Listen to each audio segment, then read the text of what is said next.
Yesterday afternoon I was working with the sand casting and I had a bit of a eureka moment and came up with a new technique for producing some of these sand cast pieces. And the 3 cans that you can see there are the end result of the technique that I'm about to show you. I had a test of the idea this morning on those lever pieces, and that's how they came out. I'm actually quite pleased with the way that method's sort of gone, so I'm going to repeat it again here, and I thought I'd just show you how I'm doing it. I won't say that this is something I've invented, but it's certainly something that I've not seen before. Basically what I've got is a can that's been cut down shorter than the height of a normal can. The base I've left with the base still in it, and the other piece I've just used as a cylinder. For alignment on these, I'm just relying on the actual seam line of the tin, and that seems to be working quite well. So all I do is loosely pack the base with sand. The beauty with it is that there's no carving involved and there's no shaping of the sand involved. Because it packs in one movement, essentially there's a lot less work involved, so therefore a lot less time. So I've just loosely packed the sand in there. It's in there firm, but not as firm as what it would be if it was like I haven't sort of hammered it down really hard. Then what I do is put the graphite powder on, and then I'm just pressing the piece into the sand. So once it's been pressed in, I just go around the outside edge and make sure that that is now packed fairly tightly. And from there, I just find the seam of the can. Okay, and then I line up the other seam on the top half so that the seams are in alignment.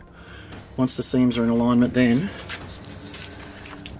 I basically just have a piece of aluminium tube which I've then sat on top of that piece.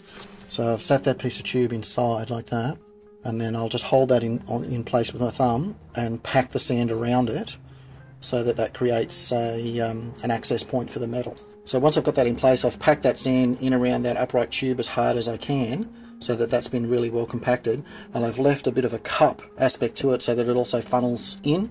There you can see the 2 halves. That's the base piece where it's made a really nice impression. It's very clean. The top piece is still sat on there. I can lift that off now and just remove that piece of aluminium tube, and I've got a completed mould. So very quick little box mould, tin can sort of idea that's saved me a lot of time and a lot of effort on these little components. And yeah, I'm very happy with the way they're coming out. So that's with the mould pieces now ready to be put back together. The interesting part about this is that providing I line that seam up fairly well, the uneven surface of the 2 halves being pressed together sort of key align themselves really nicely. The other thing that I'm actually doing from there is actually just running a piece of broad tape around the outside edge of them so that it doesn't lift or separate when the metal's poured in.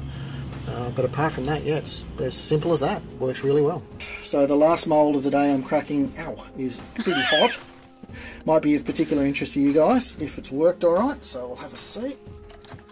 So it's early stages and it still needs some cleanup.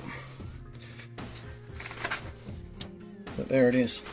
It's missed a little bit of the barrel there, but I never really intended that piece to be there anyway. I was going to cut that piece off and add a piece of metal to it. You need to get the metal really hot for it to flow that far through when the metal's that thin, and these bits, because they're cast, tend to be quite brittle anyway, so I'd always intended to cut that piece off. So yeah, a little bit of cleanup, and that should actually come up quite nice. All the primary parts are now cast. I've been able to find a piece of box aluminium that's very close to the proportions that I need for the magazine. I'll be adding a piece of metal to the side of it and to the base, as well as the locking mechanism for the top, and adding some detail pieces to actually finish that off, but most of those I'll be able to do by attaching pieces. So that's one piece I've been able to avoid needing to cast. I still have to cast up a couple of the little pieces, the cover for there, the trigger mechanism will need to be done as well, and the slide mechanism for the cocking mechanism, which will run on the track there, be spring loaded, and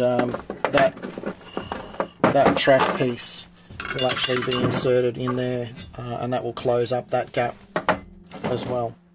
I'll put it to you guys on a quick what do you think question. In the one that I'm building, the barrel lengths are pretty much the same length, whereas this little model version, you can see that the barrel length on the lower barrel has a sighting piece on the end of the barrel, which is pretty pointless when you think about it, and is longer than the top barrel.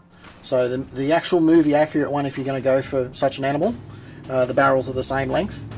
Do you think I should actually keep the barrel's the same length, similar to the one that I'm actually making?